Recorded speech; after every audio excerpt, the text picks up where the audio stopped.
The courtroom doors swung open, and a wave of whispers rolled through the audience. Cameras clicked rapidly as Judge Judy made her entrance, her black robe swaying with each confident step. Everyone rose to their feet out of respect.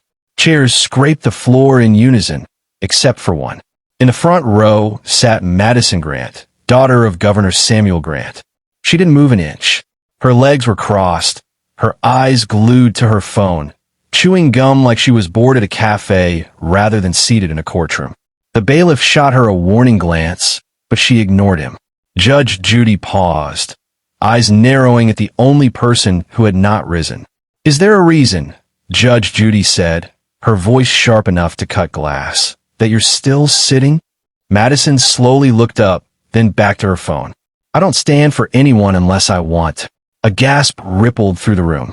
The governor, sitting 2 rows behind her, closed his eyes and silently exhaled, realizing his daughter had just made a very public mistake. Judge Judy walked to the bench with slow, deliberate steps. "Young lady," she said, placing her hands firmly on the desk, "you are in my courtroom. And in my courtroom, you show respect, whether you're royalty, the president, or the daughter of someone who thinks they are." Madison smirked. "My father is the governor, not some nobody. I think that counts for something." "Oh, it counts," Judge Judy said, "just not for what you think." The bailiff cleared his throat. "Your Honor, shall I?" "Not yet," Judy said. "I want to see if she's capable of standing on her own without assistance." Madison rolled her eyes and leaned back. "Can we just get this over with? I have better things to do." Judge Judy's eyebrows shot up like she'd been personally challenged. "Better things than facing a lawsuit you caused with your own behavior?" Madison shrugged. "It's just a misunderstanding. I didn't do anything wrong. People exaggerate." "Really?"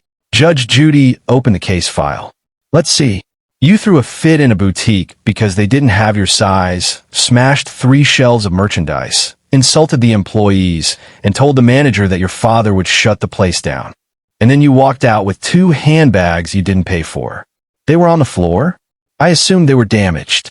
And anyway, the store clerk was rude to me first." Judge Judy's eyes hardened.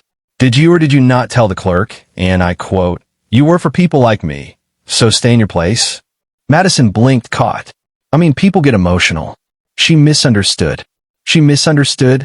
Judge Judy tapped the file like a drumbeat. "You have 3 witnesses, 2 security cameras, and an audio recording disagreeing with your version of emotional." Madison's face flushed, but she still kept her chin high. "Everyone is just making a big deal because of who I am." "The only person making a big deal is you," Judge Judy said. "And let me tell you something. Entitlement is not a legal defense." A murmur of laughter scattered through the courtroom. Madison stiffened. "You all think this is funny," she snapped at the audience. "You have no idea what it's like being me." Judge Judy held up a hand. "Enough. You're not here to deliver a monologue. You are here because your behavior has consequences." "Well," Madison said, folding her arms, "my father said he'd handle whatever fine you give me." Judge Judy let out a slow, cold laugh. "Oh, I'm sure he will. But I'm not done with you yet." Madison's phone buzzed, and she made the fatal mistake of picking it up. "Put the phone down," Judge Judy ordered. "It's important," Madison said. "Put it down." Madison scoffed. "Relax. It's just a text." Judge Judy snapped her fingers. "Bailiff." The bailiff strode forward, plucked the phone from Madison's hand, and placed it on the bench. "Hey, you can't take my phone," Madison shouted. "I just did," Judy said. "And if you're wise, that will be the last thing you shout today." Madison looked around, finally realizing she had lost control of the room. Her father buried his face in his hands. "We're going to do this properly," Judge Judy said. "Stand up." "What? What?" "Because you didn't stand for the court earlier. You will do it now." Madison pressed her lips together. "This is ridiculous."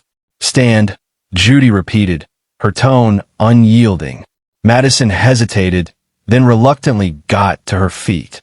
The room was completely silent. "Good," Judge Judy said.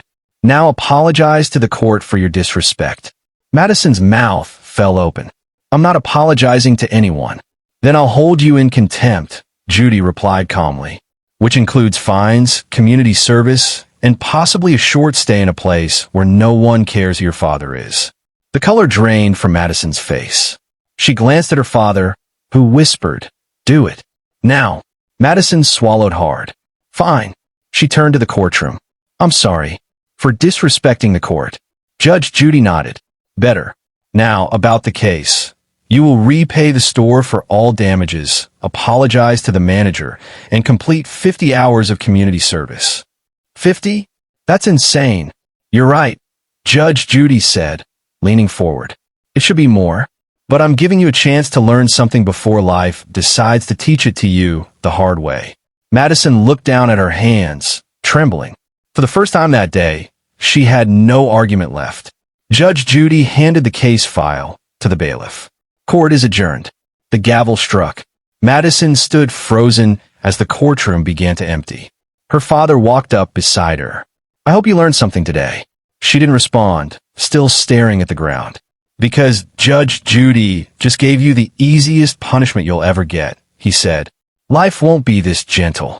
Madison blinked back the sting in her eyes. "I know." And for the first time all day, she meant it.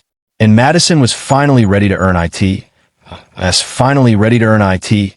As the courtroom emptied. Madison lingered near the defendant's table, her fingers nervously tracing the grain of the wood. The bailiff returned her confiscated phone, placing it gently beside her. For once, she didn't immediately reach for it. The next morning, Madison stood outside the downtown community center, clutching the clipboard the volunteer coordinator had handed her. The building looked older than she expected. Faded brick, chipped paint, and a small sign that read, "Serving with Heart since 1974. People moved in and out carrying boxes of canned goods, clothing donations, and cleaning supplies. This wasn't the kind of place she normally spent time in, and her stomach fluttered with unfamiliar nerves. A woman in her late 40s with warm eyes approached her. "You must be Madison Grant," she said. "I'm Teresa. I'll be supervising your hours." Madison nodded. "Yeah, that's me." Teresa smiled, kind but firm. "We're not here to embarrass you. We're here to help people. And to help you learn something, too. You ready?" Madison hesitated before answering. I think so." "Good. First task is simple, sorting donations in the back room." Madison followed her inside. The air smelled like cardboard and laundry detergent. Volunteers bustled around. Some recognized her from the news, but no one treated her with hostility. If anything, they seemed curious. As Madison sorted clothes by size and folded shirts into neat stacks, she listened to the conversations around her. Stories of families struggling to pay bills, seniors living alone, teens working 2 jobs to support siblings. Problems far larger than her.